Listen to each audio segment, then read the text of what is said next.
What's up guys, it's Loom here. Welcome back to the channel. Thanks for tuning in. Today we're looking at Windwalker Monk versus Zekvir Hardmode at a low item level 587. This will serve to ensure that the damage and survival recommendations should be enough to accommodate practically anybody. I'll speak briefly on my talents, gear, and Brann setup. Then we'll look at the fight itself, and I will point out specific things you'll need to watch out for, as well as mistakes I've made that we can all learn from. If you're a fan of Mage, Priest, or Warlock, you can find those videos in the description below. Additionally, you'll find that chapters are marked in this and all of our Zekvir videos. If you're not yet subscribed to the channel, please do. It's completely free and really helps, as does liking the video and leaving a comment. Want to see your favorite class or spec fighting Zekvir or completing their Mage Tower? Let me know in the comments. All that said, let's get started. Monk has 7 billion talents, so I will try to keep this to things I believe are a necessity. Of course, the build is linked in the description below. The most important thing for Zekvir is how are we going to deal with the Enfeebled Spittle Dot. That's a magic debuff that impairs your movement speed. Monk Tree has 3 options. I'd recommend you take them all, as it's not one button with a 20 or 25 second CD that we can just press every time.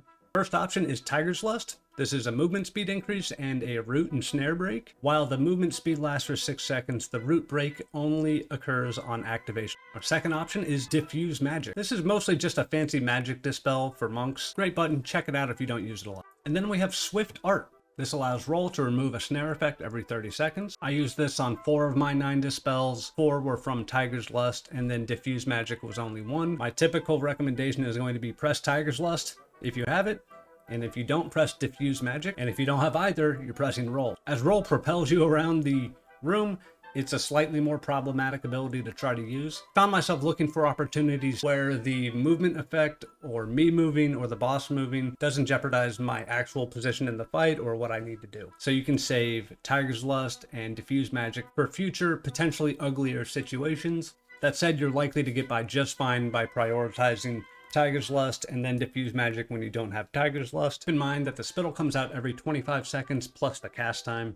So a 30-second CD is something you cannot use back to back without using a defensive CD, healing yourself, or generally taking a bunch of damage. Yes, Brann is supposed to dispel sometimes. I found that even waiting 1 tick can prove fatal. Scoreboard on the bottom right says that I got dispelled 3 times by Brann and I dispelled myself 9 times.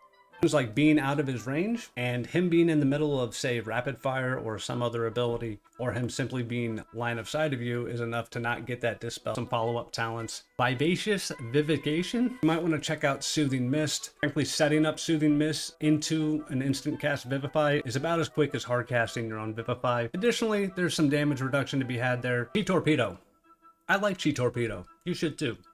Transcendence, while not a root break like Warlock, it's great for getting back to the center or simply casting near a webbed ad after you've started DPSing it so that you can roll away to avoid the claw smash and then teleport back, maintaining solid uptime on that ad.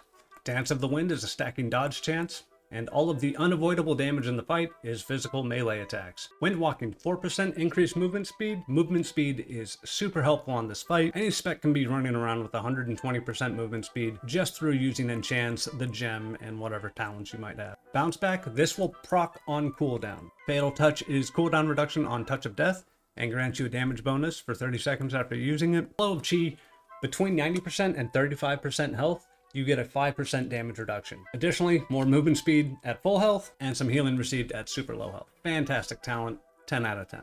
Hero talents, I went Shadowpan, and this was entirely based on 2 talents: Vivify healing increase on yourself, as well as 10% damage reduction after you dodge or parry an attack. Conduit of the Celestials does have some defensive benefit, but it's a little more janky and doesn't fit the puzzle as well as straight up 10% damage reduction after dodging an attack, which we're going to do all the time thanks to our other talent. And as for the spec tree, the only thing I'm really going to point out is Strike of the Windlord, 30-second cooldown. Note that it's only a 30-second cooldown if you take Communion of the Wind. As for gear, nothing even close to special. I have a Darkmoon card, Symbiosis. This is stacking verse. Axe Plating, a singular versatility embellishment on my belt. No tier gear. And again, we have the Elusive Blasphemite with the 5 different colored gems. This gets you 10% movement speed. And a quick peek at Brann, we're going to use the Unbreakable Idol. This drops a Taunting Orb after you've been brought below 40% health. This states it has a 2-minute internal cooldown. It does tend to drop more often than that. Even if it were to adhere strictly to that 2-minute cooldown, taking a punch in the face for you after you've been brought below 40% health is quite a solid cooldown. All right, we have our fight here. I know I get the health increase on the Amorphous Relic buff. Not required, it's about half of an auto more. But you'll notice on this fight and some of the other ones like Demon Hunter, you're kind of stepping on potions in between auto attacks. His swing timer is 2 seconds. First ad comes up. I don't have Strike of the Windlord because I used it too late in my opener. Probably should be the first button you press. But we do have Touch of Death ready. We're just going to roll out of that, come back, chop it. Probably holding Strike of the Windlord for that next ad. Once you've killed the ad, you don't have 30 seconds before the next one. You have more like 10 or 15.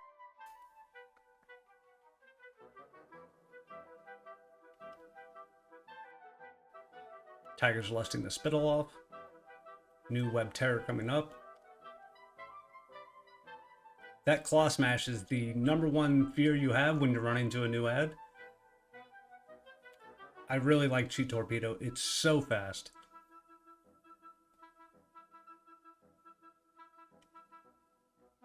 And even without Touch of Death, really has good damage on the webbed ads.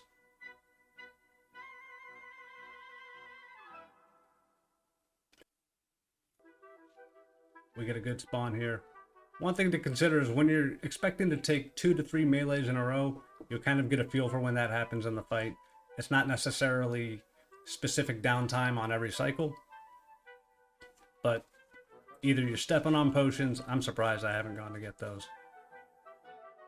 And we got new potions anyway, ran over one on the way out. And you can see Soothing Mist plus Instant Vivifies. I should have run to the right to pick up that pot, but I did Fort Brew. If you have Fort Brew, you're not going to die to melees, you're going to be just fine. And see, here's an opportunity where I can set up my portal because that Claw Smash is coming in. Set it up, spin away, come back, and we're right there.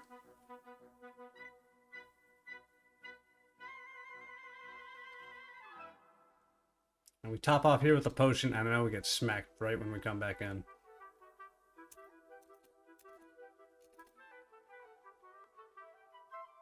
This is pretty scary. A melee attack that is not a crit, but still hits you, will be about 1.7k, maybe more. I don't have a lot of versatility here. I don't have time to go to the potion, so we're going to Karma. That's quick Karma. And then we're just killing time, building up our chi. Blowing our nose, that's funny.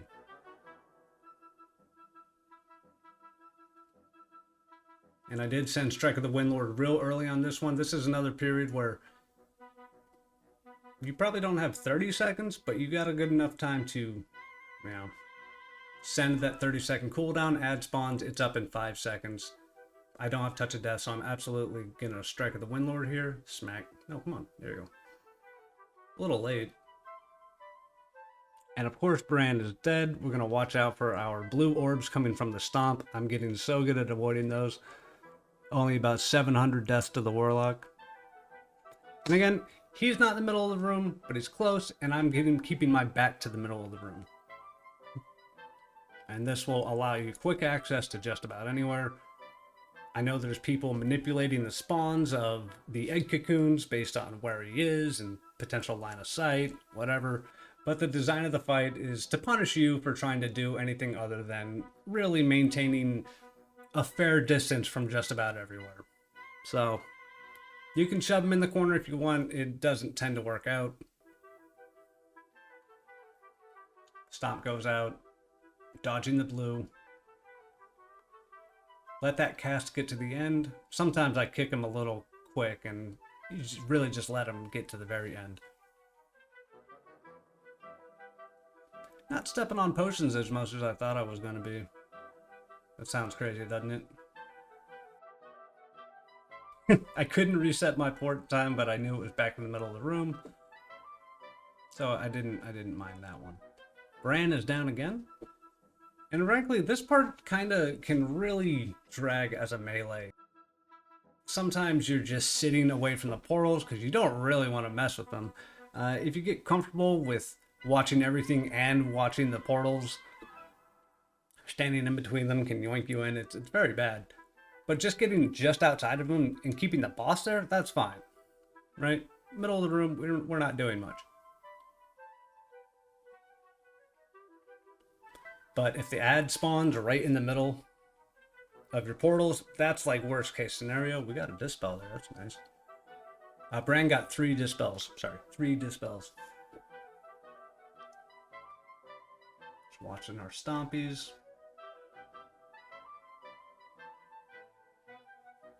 And while we're at it, highly recommend bloodlusting in phase 1. Phase 1 is way harder than phase 2 to survive, as you're just taking melee attacks, some of which can crit, and all of which frankly hit for a whole lot, 1.6 to 2 mil, 3.5 mil upwards on a crit. Again, not much verse on this tune. And just watching our blue orbs as we run out of the stomp.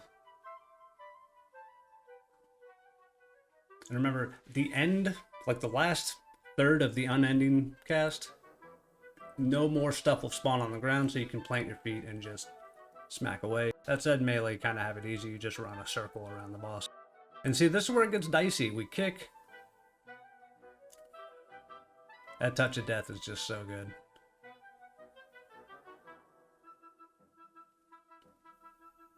I'm not sure there's any periods where he melees you 3 times. In the first part, that happens a lot. 3 melees can be rough.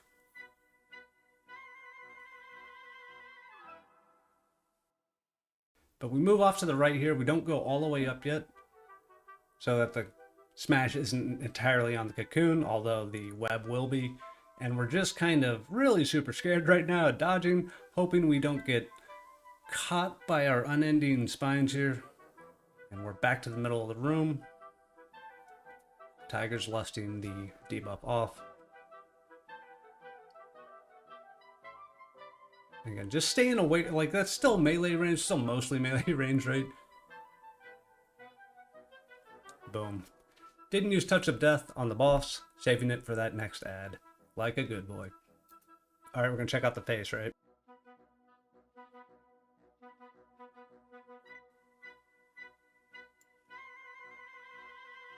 Yikes.